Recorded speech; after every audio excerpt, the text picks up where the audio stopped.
Bismillahirrahmanirrahim. Assalamualaikum warahmatullahi wabarakatuh. Okey, sebelum kita ni mulakan isi pelajaran, marilah kita ni sama-sama membaca doa sebelum belajar. Okey, sama-sama tanda tangan. Bismillahirrahmanirrahim. Rabbi shrah li sadri wa yassir li amri wahlul 'uqdatam min lisani yafqahu qawli. Wa sallallahu ala sayyidina Muhammad wa ala alihi wa sahbihi wasallam. Walhamdulillahi rabbil alamin. Amin amin ya rabbil alamin. Okay, Alhamdulillah, hari ini kita ni dipertemukan lagi dalam pelajaran agama. Okay, hari ini kita ni menyambung isi pelajaran yang minggu lepas. Minggu lepas mengenai dengan berbahayanya pengaruh penggunaan dadah. Sekarang kita ni masuk tajuk kedua jua sama mengenai dengan dadah. Okay, tajuk seterusnya adalah mengenai dengan cara memelihara diri daripada pengaruh dadah. Macam mana cara kita ni supaya kita ni tidak terpengaruh dengan penggunaan dadah? Okey, pertama adalah kita hendaklah memelihara diri daripada terpengaruh dengan penyalahgunaan dadah. Antaranya ialah macam mana caranya, iaitu yang pertama mentaati perintah Allah Subhanahu Wa Taala dan Rasulnya. Kita ni mengerjakan segala suruhan dan meninggalkan segala larangannya. Contohnya kita ni mengerjakan sembahyang fardu 5 waktu. Seterusnya caranya ialah sentiasa memelihara akhlak dan menjauhkan diri daripada pengaruh negatif seperti pergaulan bebas dan merokok. Kalau ada masa terluang, kita ni meluangkan masa aktiviti kita ni tu dengan cara yang positif, iaitu berkumpul dengan kawan-kawan. Macam contoh membaca buku, bercerita yang positif-positif, yang baik-baik. Seterusnya, mengisi masa lapang dengan aktiviti-aktiviti yang berfaedah. Iaitu kalau kita ni ada masa lapang, kita ni bersukan, mengeluarkan paloh. Jadi seterusnya, macam mana cara tani untuk melihara diri pada pengaruh dadah? Itu yang keempat, memperkukuh hubungan kekeluargaan. Memperkukuh ni artinya mengeratkan hubungan kekeluargaan. Contohnya tadi, pergi berkelah bersama keluarga. Yang kelima, menyayangi diri sendiri dan keluarga. Kata ni, keluarga ni mestilah saling hormat, menghormati dan sayang menyayangi. Yang keenam, iaitu mengetahui dan menyadari tentang bahaya serta kesan buruk penyalahan gunaan dadah. Kata ni mesti mengetahui apakah kesan penyalahan penggunaan dadah. Mesti mengetahui itu. Mengambil dadah.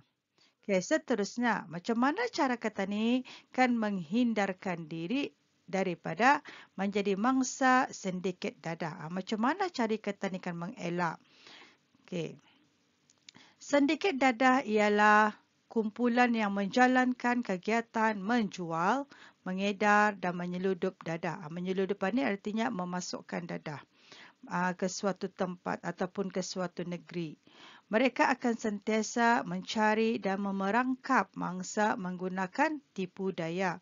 Oleh itu, kita hendaklah sentiasa berwaspada dari menjadi mangsa mereka. Antaranya macam mana? Macam mana cara kita ni supaya kita ni tidak menjadi mangsa daripada sindiket dadah? Okey, pertama,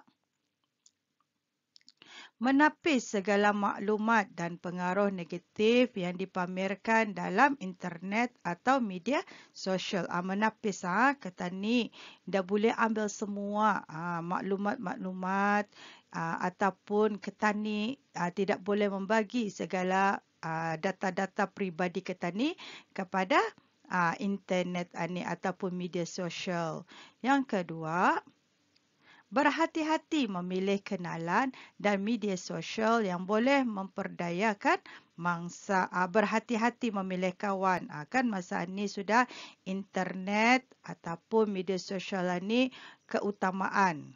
Keutamaan kita ni untuk mencari maklumat. Jadi kita ni mesti berhati-hati berkenalan dengan orang luar yang kita ni tidak kenali. Seterusnya, berhati-hati menerima tawaran pekerjaan dengan gaji lumayan oleh agensi yang tidak diketahui atau diragui.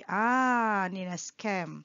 Kita ni mesti berhati-hati ya kalau kita ni menerima tawaran di luar negeri ataupun di mana saja melihatkan gaji yang tinggi. Kita ni indah boleh terus ambil. Kita ni mesti nilai, kita ni mesti cari dulu siapakah agensi tersebut. Adakah agensi itu yang diiktiraf oleh kerajaan ataupun jenis menipu. Jangan sekali-sekali.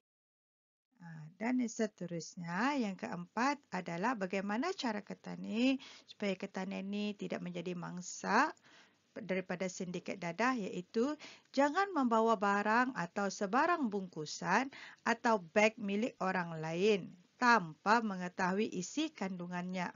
Contohnya kita ni berada di airport, sama ada kita ni kan berlayar ataupun kita ni balik dari berlayar. Ada orang minta bawakan begnya, minta tumpangkan timbangan. Jangan mawa, ditakuti dalam begnya ni adalah barang-barang tegahan, contohnya dadah.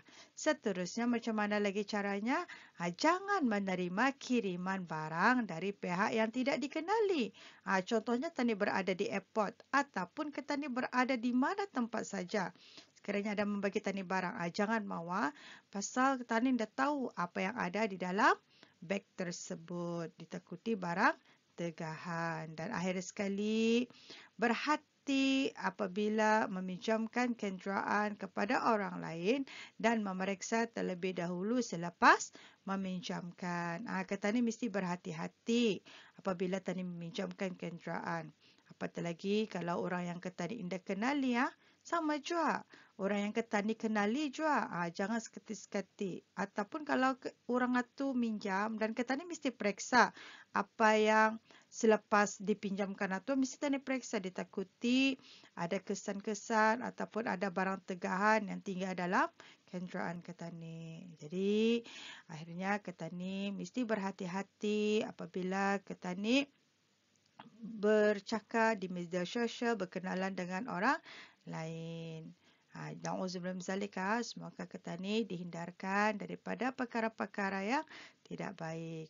Mungkin ini saja penerangan cikgu mengenai dengan dadah. Wabillahi taufiq wal hidayah. Wassalamualaikum warahmatullahi wabarakatuh.